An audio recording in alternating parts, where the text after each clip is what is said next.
저는 지금 오늘 여기 있습니다. 수양이요. 참 하나님의 놀라우신 은혜라고 생각합니다. 오늘 여러분들이 하나님께 드린 이 필요를 위해서 드린 물질은 153만 3천원이 드려졌습니다. 그러면은 이 시간에 하나님의 귀중한 말씀을 드리도록 하겠습니다. 기도는 그의 믿음을 나타내 보이며 기도는 그의 품격이 보여진다고 했습니다. 금번 이재기 목사님을 통하여서 주님께서 제자들에게 가르쳐 주신 기도를 통하여 우리의 기도 생활이 전과 같지 않고 변화되리라고 저는 믿습니다. 이런 축복이 넘치고 있습니다. 이 시간에 이재기 목사님 나오실 때 뜨거운 박수로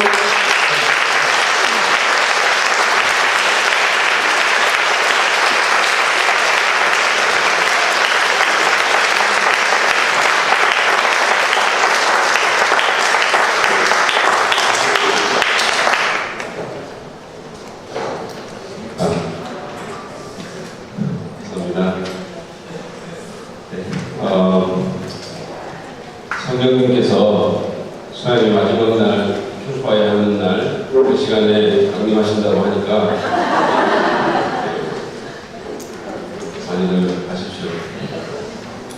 교파해야 하는 날 강림하시고 집에 갈 때 떠나신다고 하는데 그런 일 없길 바랍니다. 우리 이 시간에 마태복음 6장 9절부터 13절 말씀을 우리 또 같이 이렇게 교독할게요. 이번에는 우리 자매님들이 먼저 읽으시고 선생님들이 받아서 읽고 그렇게 하도록 하겠습니다. 마태복음 6장 9절부터 13절 먼저 자매님들 먼저 읽습니다. 시작.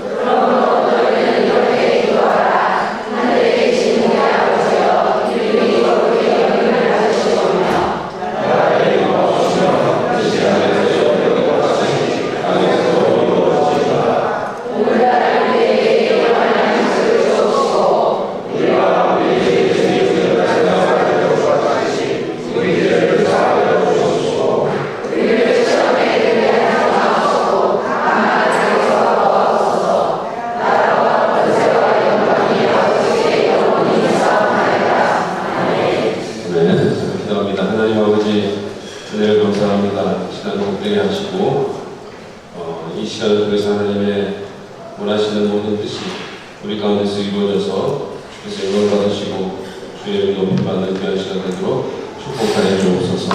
예수님의 이름으로 기도합니다.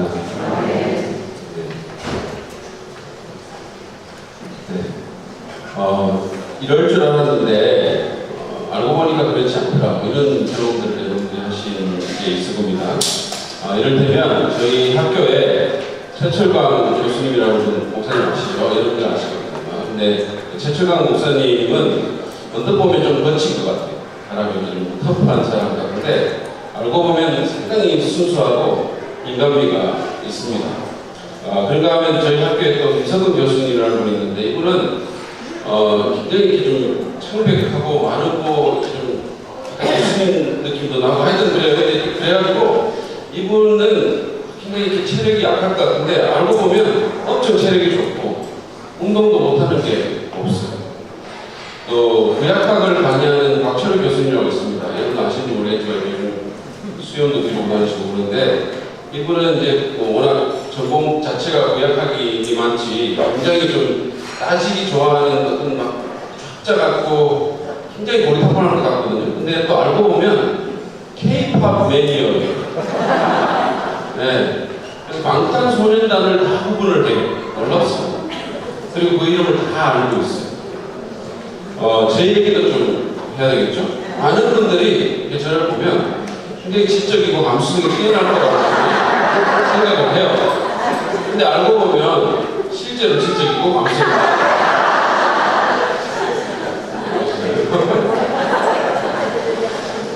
우리는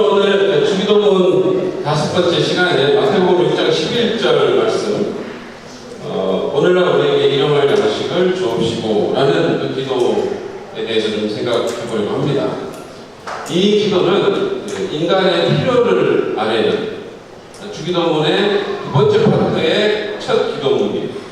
제가 전에 한번 말씀드린 것처럼 주기도문이 두 파트로 나눠져 있는데 하나님을 위한 기도가 제일 먼저 나오고 두 번째 파트가 인간의 필요를 위한 기도라고 했는데 이 기도가 바로 그 두 번째 파트의 첫 부분에 나오는 기도입니다.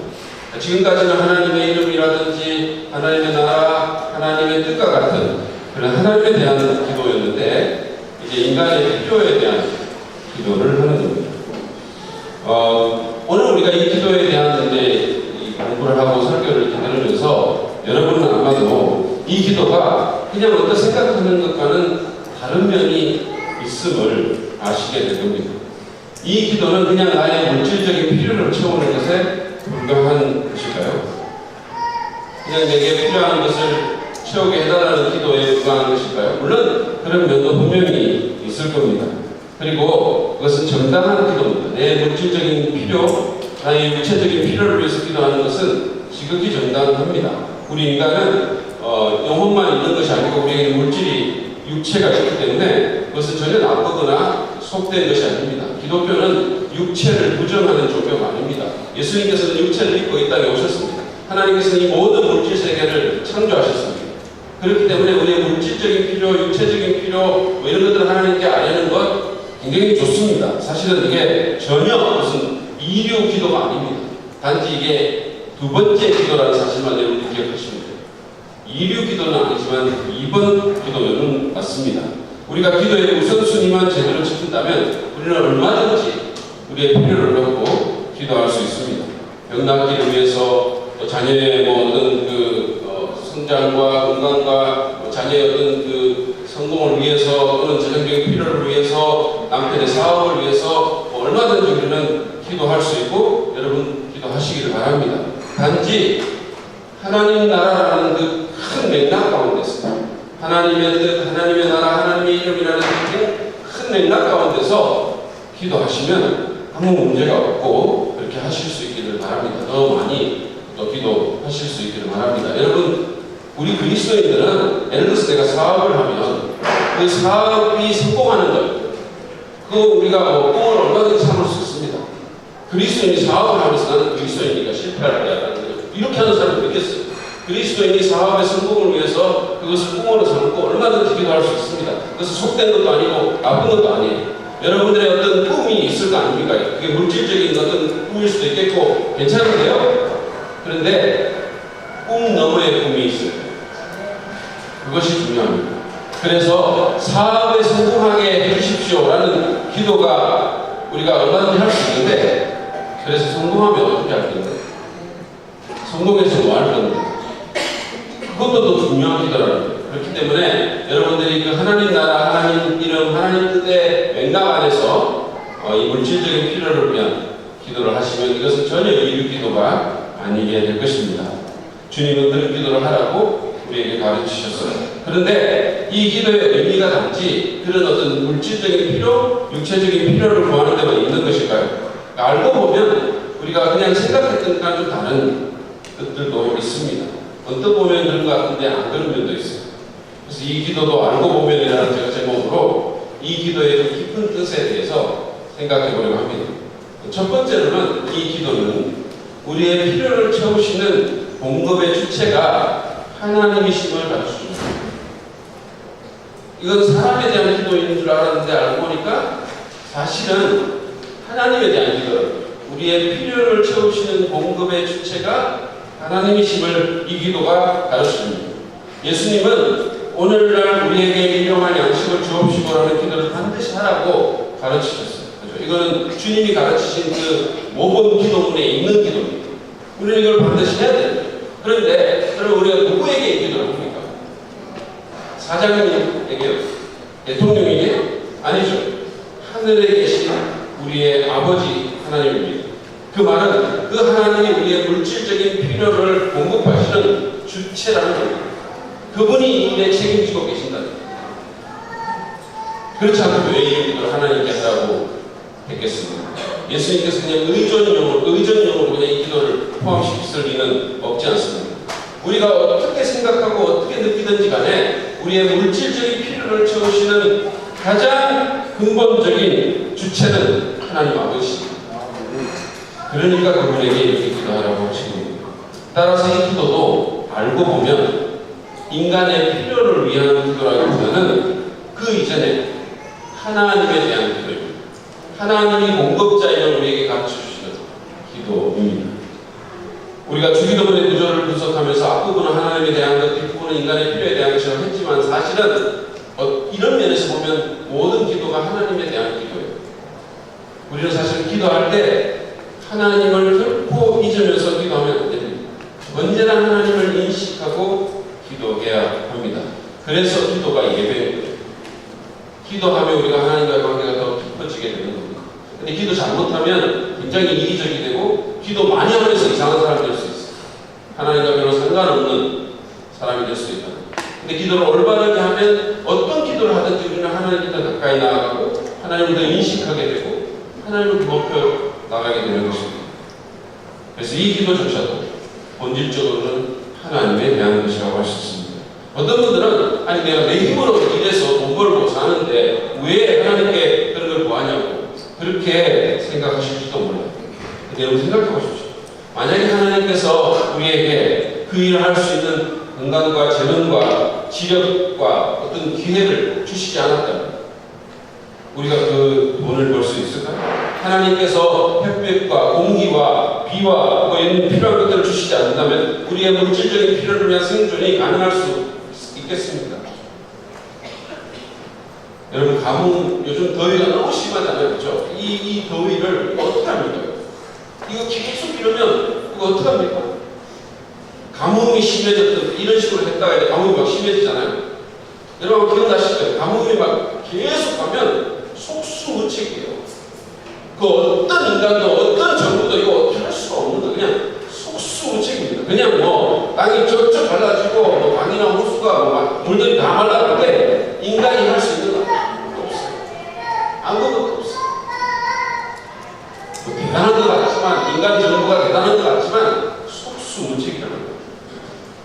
여러분 우리 인간이 기온을 컨트롤할 수 있습니까? 기후를 컨트롤할 수 있습니까? 우리 인간이 비를 오락가락 할 수 있습니다. 저는 제가 이제 주일날 새벽에 제가 교회 가서 기도실에서 기도를 합니다.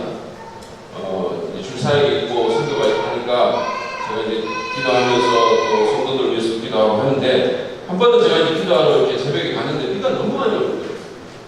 그래서 이제 기도를 하면서 하나님께 기도를 했어요. 하나님 비가 이렇게 주일날 많이 오면 우리 성도들이 예배하러 오는데 얼마나 좀 불편합니까?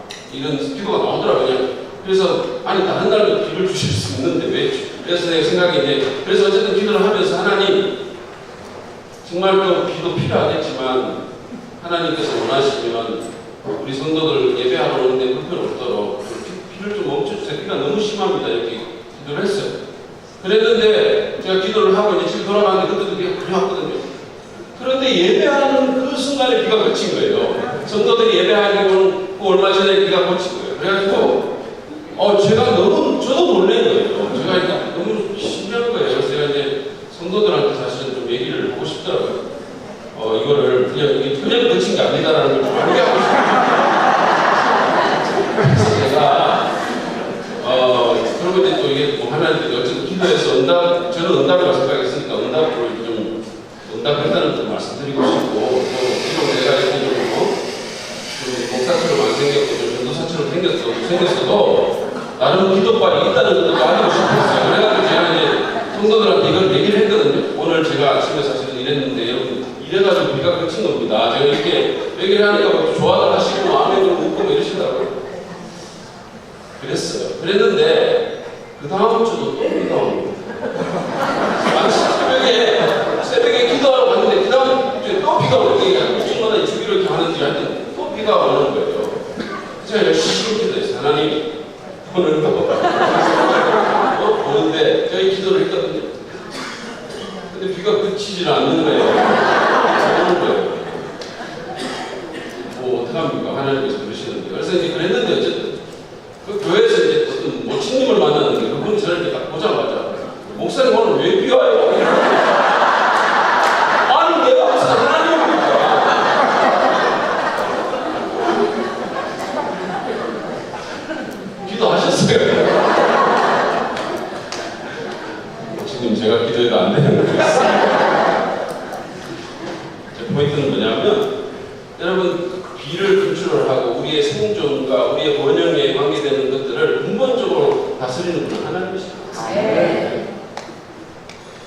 하나님을 믿지 않는 분들은 달리 생각할 수 있겠지만 온 우주를 주관하시는 전자 그 하나님을 믿는 그리스도인들은 그분이 우리의 공급자임을 인정해야 됩니다.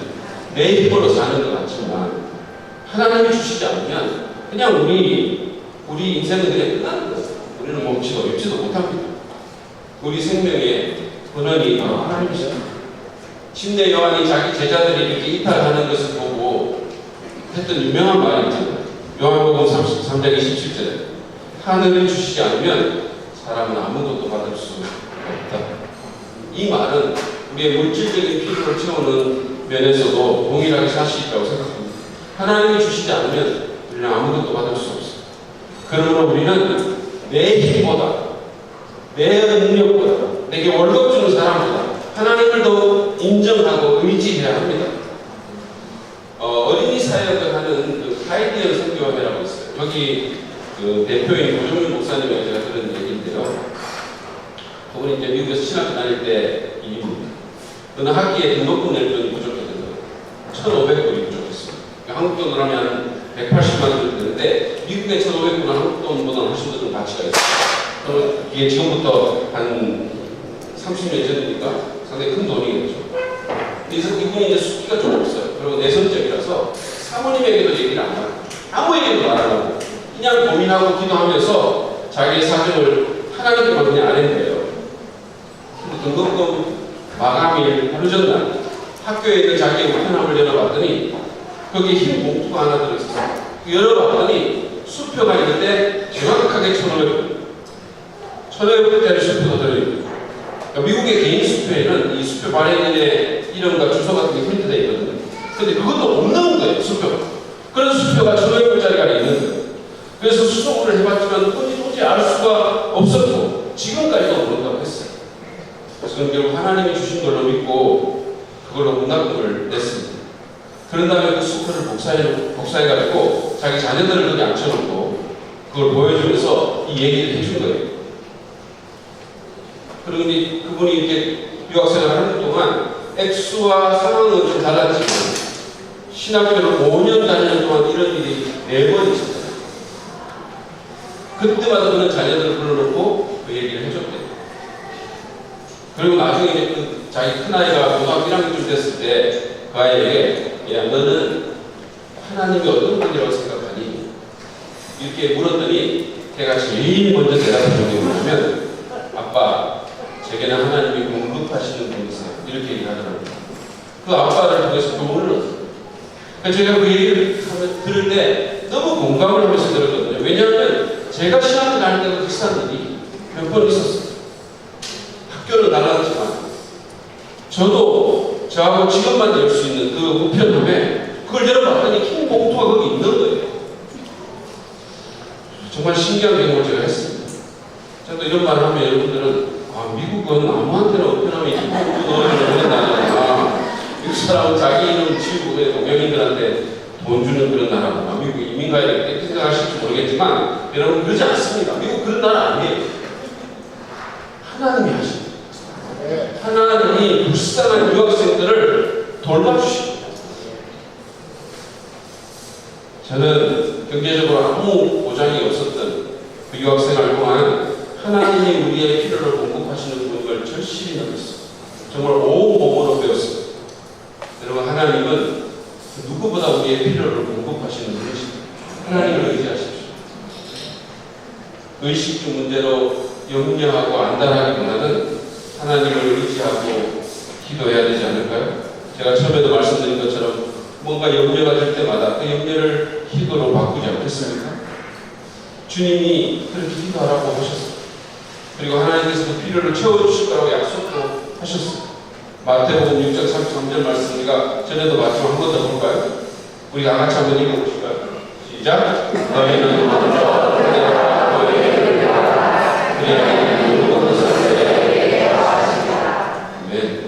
우리의 삶에서 하나님의 나라와 그 의에 대한 우선순위만 바로 확립되어 있다면 의식주의 필요를 주님이 채워주시더라고요.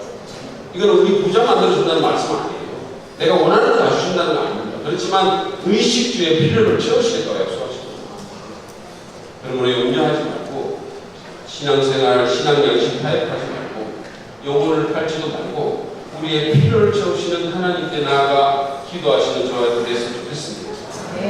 여러분, 하나님이 우리의 모든 필요를 채우는 공급자라면 우리는 또한 그분을 인정하고 감사합니다. 사실 이 기도의 본질은 우리의 모든 양식과 필요한 물질이 하나님께로부터 온다는 사실을 우리가 참으로 인정하는 것이 있는 거예요. 이 기도의 어떻게 보면 목적입니다. 하나님, 당신이 저의 의식주를 비롯한 제 생명의 도움을 제가 인정합니다. 저는 주님이 저의 이 마음을 아시길 바랍니다. 라는 고백의 또 다른 면입니다. 내가 잘나서 내 능력으로 보고 사는 게 아니라 하나님의 공급하심으로 되는 것임을 우리가 인정해야 하고 하나님께 감사해야 하는 것입니다. 또 어떤 것도 당연하게 생각하죠. 여러분, 당연하게 생각하는 것은 감사를 죽이는 원인이에요. 우리가 어떤 것을 당연하게 생각하잖아요. 이 은혜도 자꾸만 익숙해지잖아요. 그러면 은혜가 은혜 같지 않은 거예요. 하나님이 날마다 여러분 먹이시니까, 날마다 공급하시니까 이게 은혜인데 은혜인 줄도 모르고 그냥 가는 거예요. 너무 당연해진 거예요. 제가 얘기 하나 해드릴까? 저희 교회에 어떤 토요일마다 오셔가지고 돈 달라고 하시는 분이 있었어요. 그래서 제가 이제 1,000원짜리 준비해가지고 한 50원 주고 이랬는데, 하루는 제가 그 밑에 준비를 못했는데 오신 거예요. 그래가지고 어떻게 했냐면, 교회 커피 자판기를 제가 어쩔 수 없이 열어가지고, 그냥 노래 부를 수 없으니까 동전에 뭉태기를 쥐어가지고 보냈거든요. 그랬더니 그분이 고맙다고 인사하고 갔어요. 조금 이따 돌아오더라고요. 그래서 저거 하는 거 아니에요? 900원입니다. 제가 매일마다 1,000원을 주니까 1,000원이 자기 걸린 줄 아는 거예요. 그래서 900원이라고 100원 더 달라고 하는 거예요. 제가 100원 더 주고 보내준 적이 있습니다. 여러분, 은혜가 안 되는 것은 우리가 은혜에 너무 익숙해지고 그런 것들을 너무 당연하게 생각하거든요. 하나님께 감사하시기 바랍니다. 이 밥, 이 고기 좀 많이 드셨죠? 오늘 많이 먹었습니다. 저는 정말 한 달 먹을 고기를 오늘 다 먹고 너무 좋아요. 근데 어쨌든 하나님께 감사합시다. 하나님께 진심으로 감사하고 하나님을 인정하는 저 여러분 되시기 바랍니다. 여러분, 하나님께 헌금하실 때도 그냥 하시지 말고, 공과금 내듯이 그냥 툭 떼지 말고 그냥 감사하는 마음으로 드리시기 바랍니다. 정말로 하나님은 우리의 감사를 받기에 합당하신 분이십니다. 왜냐하면 그분이 우리를 먹이고 이끄신 분이시기 때문에. 그러므로 물질 때문에 신앙 양식 팔지 말고 우선순위도 바꾸지 말고 그분께 구하면서 하나님께서 주시면 어떤 것이든 당연시하고 참으로 그 주신 분께 감사하고 그분을 인정하는 저와 여러분 되시기 바랍니다. 두 번째로 이 기도는 다른 사람의 필요를 구하는 이타적인 기도이기도 합니다. 이게 나의 필요인 줄 알았는데 오늘 본문을 잘 보면 예수님은 우리에게 필요한 양식을 내려주시고라는 우리라는 표현을 쓰셨어요. 왜 그러셨어요? 주님은 우리가 자기 필요만을 구하지 않고 공동체를 생각하고 다른 사람의 필요도 돌아보기를 원하시는 거예요. 그래서 내게 필요한 양식이라고 말씀하신 거 아니라 우리에게 필요한 양식이라고 그렇게 말씀하신 거예요. 오늘 많은 사람들이 남이 어떻게 되든지 간에 나만 잘 되면 된다는 이기주의에 빠져서 사는 경향이 있어요. 자기만 그렇게 사는 게 아니라 자기 자녀들에게도 그렇게 가르치는 그런 교육을 하는 거예요. 너만 생각해라. 네가 지금 딴 사람 생각할 틈이 어딨냐? 너는 그냥 무조건 해가지고 이겨야 돼. 네가 잘 돼야 다른 사람도 나중에 어떻게 할 수 있는 거야. 이런 식으로 말하는 거니까 자기밖에 모르는 아이를 우리가 만드는. 예전에 우리가 학교 다닐 때 귀에 딱 시간 안도록 들은 말이 있는데 공부해서 남주냐? 그 말이 있었어요. 공부해서 남주냐? 공부해! 여러분은 그러면 안 들으셨어요? 저는 들은 것 같은데 우리 부모님도 이상하게 만들고. 근데 어쨌든 여러분, 이 말 또한 세상의 이기주의가 깊이 배어있는 거예요. 여러분, 다른 사람을 위해서 십자가를 지신 예수님을 믿는 우리는 달라야 돼요. 공부해서 남주냐가 아니라 공부해서 남주라가 돼야 돼요. 이 공부 열심히 해서 정말 남주라고, 다른 사람이 남주라고. 우리는 내 필요만 돌볼 것이 아니라 다른 사람의 필요를 돌아보고 공동체의 유익을 구해야 됩니다. 자기만 생각할 게 아니라 우리 자녀들도 정말 그런 아이를 키우는 게 아니라 남을 돌보는 아이로, 다른 사람을 케어할 수 있는 아이로 키워야 돼요. 아까 우리 주일학교 아이들 와서 이렇게 하는 거 봤잖아요. 너무너무 정말 너무 보기가 좋았어요. 너무 사랑스러워요. 애들은 무슨 짓을 해도 사랑스러운 거예요. 아니 어떤 애가 조그만 애는 이러고 있었거든요.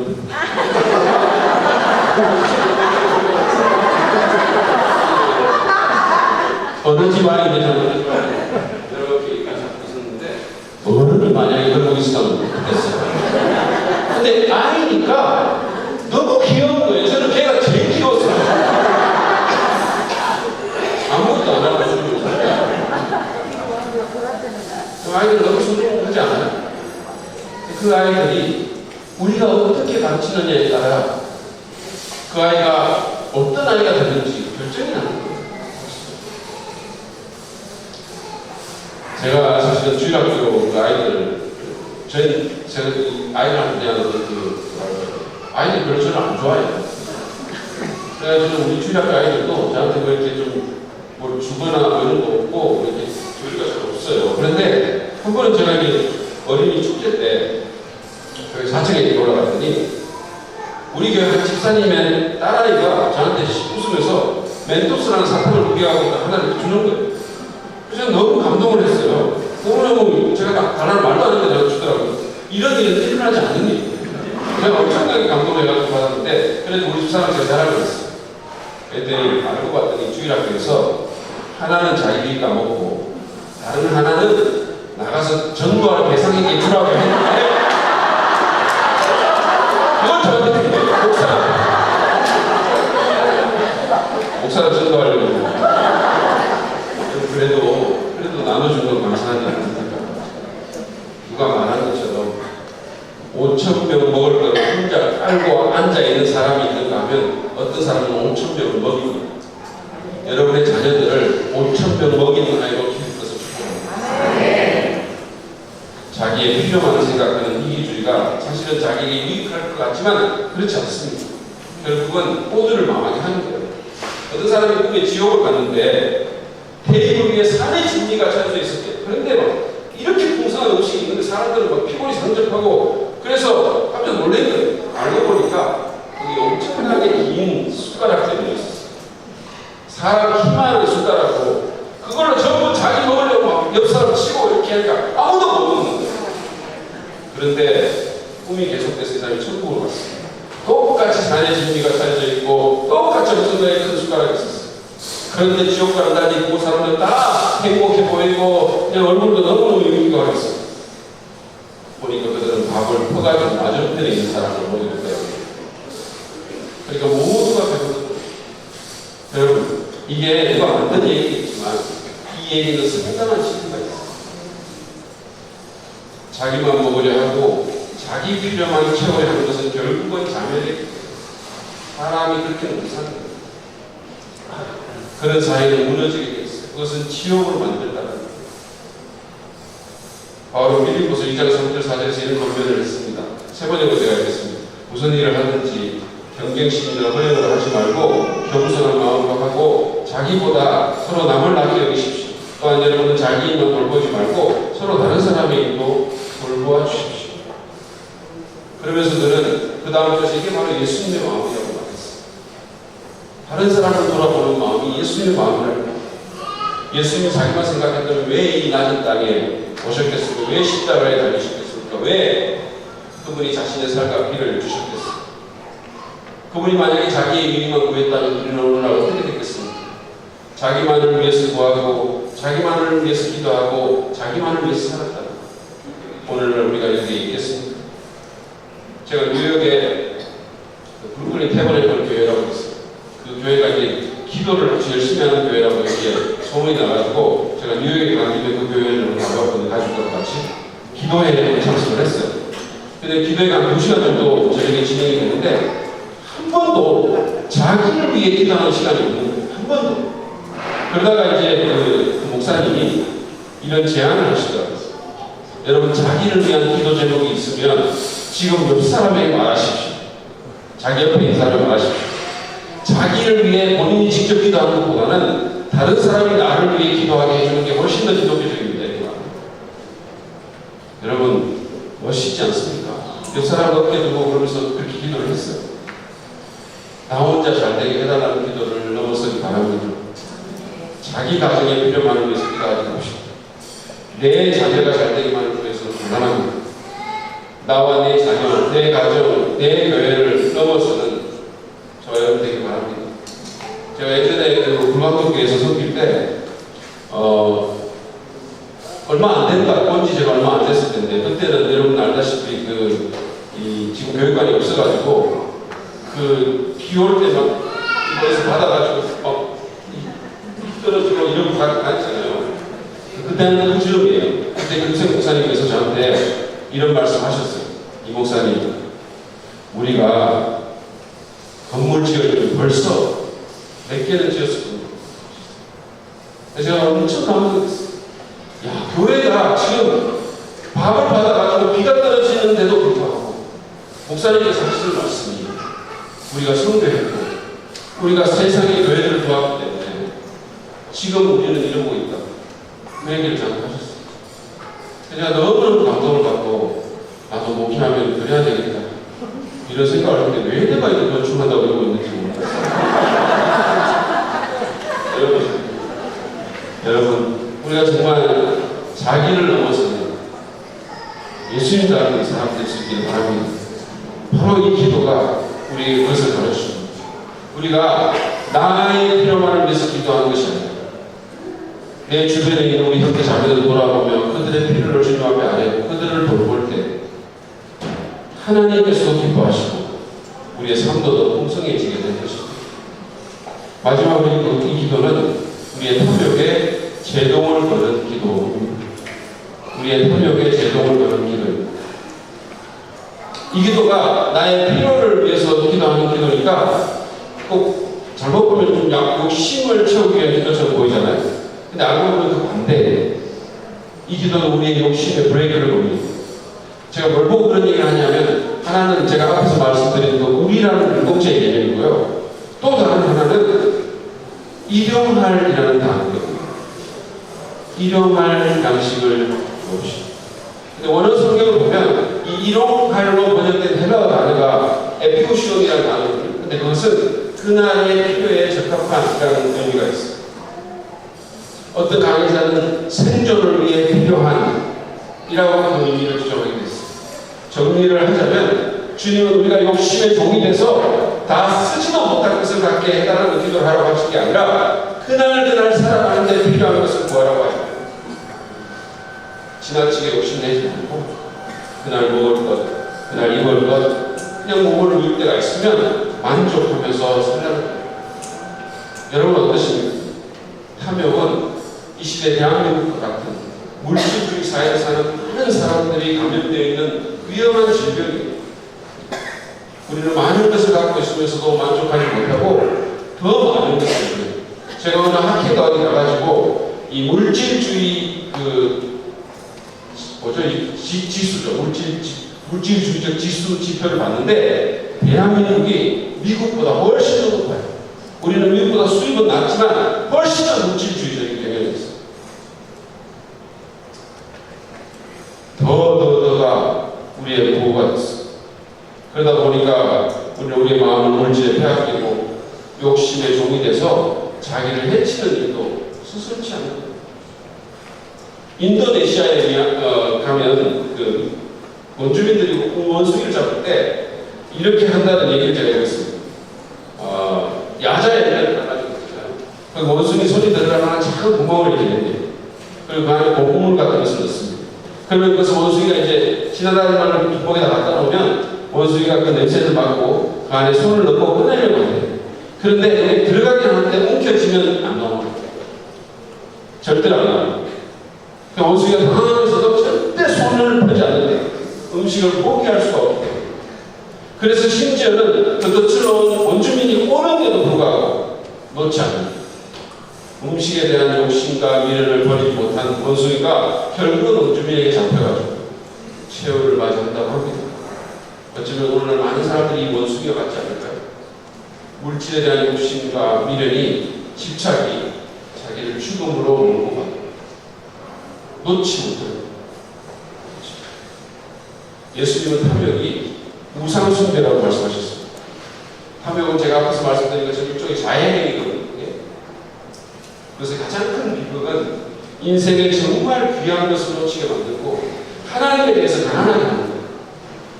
탐욕은 우상숭배. 거기에는 영적인 게 있다는 말씀입니다.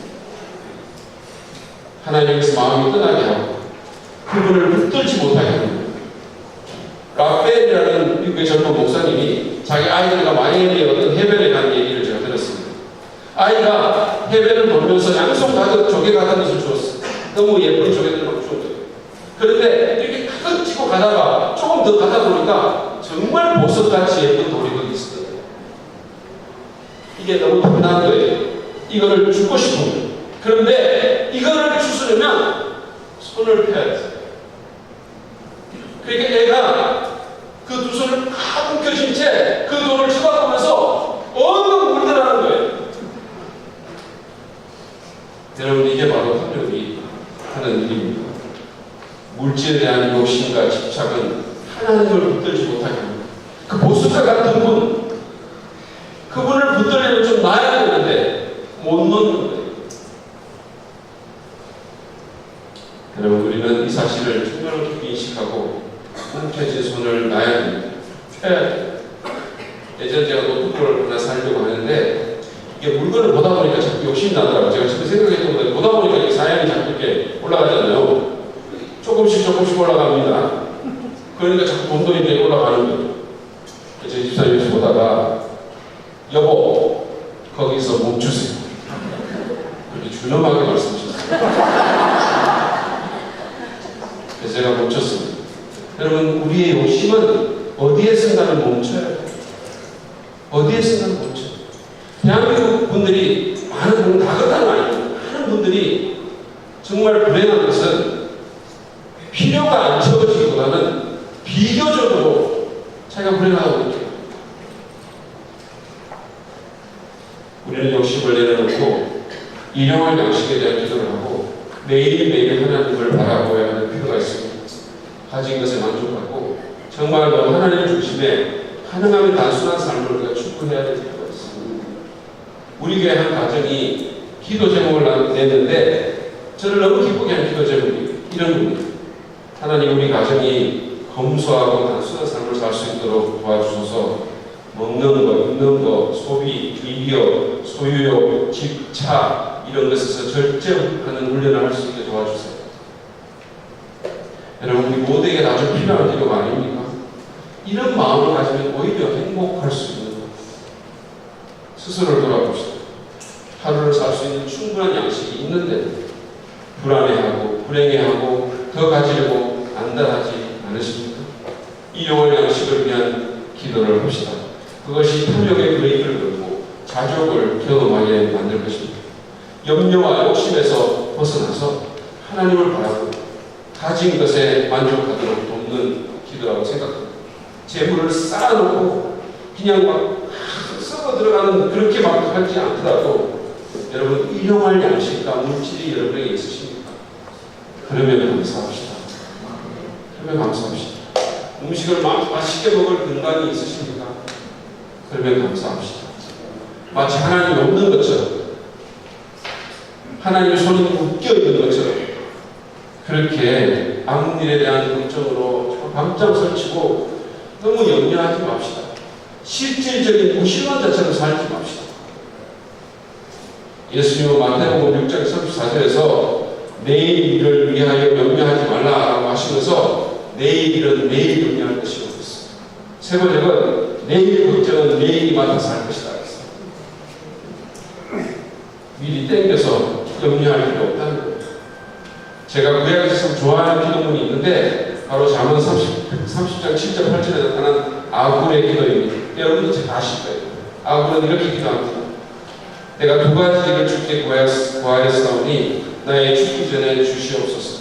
곧 흑탄과 거짓말을 내게서 멀리 하옵시며 나로 가난하게도 마옵시고 부하게도 마옵시고 오직 오직 필요한 양식으로 내게 먹이시옵소서.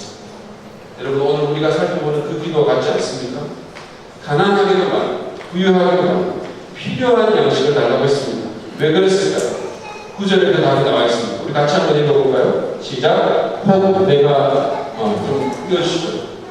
시작. 혹 내가 배불러서 하나님을 모른다. 여호와가 누구냐 따라오며 혹 내가 가난하게 얻어주시고 내 하나님을 부르짖으리라. 정말 아름다운 마음이 아닙니까? 우리는 이 아합이라는 사람처럼 그렇게 기도할 필요가 있다. 사실은 주님께서 오늘 우리에게 가르치신 오늘날 우리에게 일용할 양식을 주옵시오라는 기도가 바로 이 기도입니다. 그래서 하나님, 주의 이름을 욕되지 않도록 그렇게 필요한 것 주십시오. 그럼 제가 주님 인정하고 감사하겠습니다. 바로 그 기도입니다. 저는 제 아내에게 제 아내가 참 허영심이 없고 과도한 욕심이 없다는 것이 너무 감사해요. 정말로 그렇습니다. 경례를 좀 받고 싶어 하지만 욕심도 많아요. 그래서 유학 시절부터 목사의 아내로 사는 지금까지 늘 그랬어요. 그러니까 사실은 저는 부자도 아니고 많이 없지만 그것 때문에 우리 가정이 불행했던 적은 한 번도 없어요. 한 번도. 그러니까 하나님께서 그 마음을 예쁘게 보시고 최고의 남편을 주신다.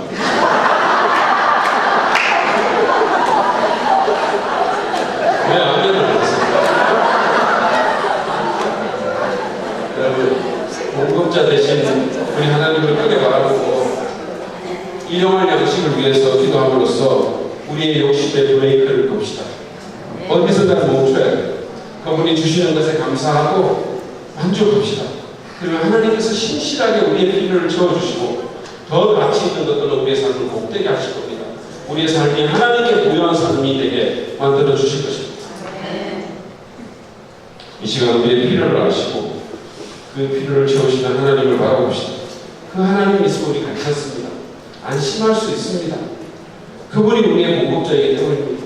욕심 부릴 필요가 없습니다. 필요하면 주실 겁니다. 제가 미국에서 물리 공부할 때는 연구 조별을 했거든요. 그래서 자외선 레이저를 만드는 그런 실험을 했거든요. 근데 그 실험을 할 때 정말 많은 실험 도구가 필요하고 고가의 물품들이 필요해요. 근데 저는 한 번도 그것에 대해서 걱정한 적이 없습니다.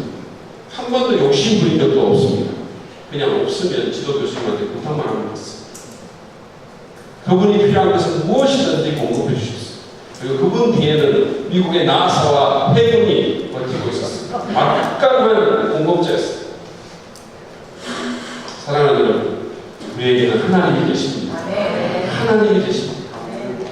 천지를 주관하시고 모든 것을 지고 계시는 하나님, 우리 아버지시고 우리를 먹이시고 입히시고 우리에게 잘 곳을 허락해 주십니다.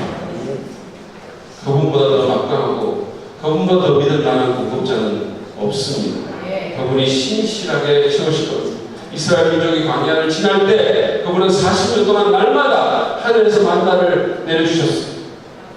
모자라지도 남지도 않게 그들이 언제나 충분하도록 이끌어 주셨습니다.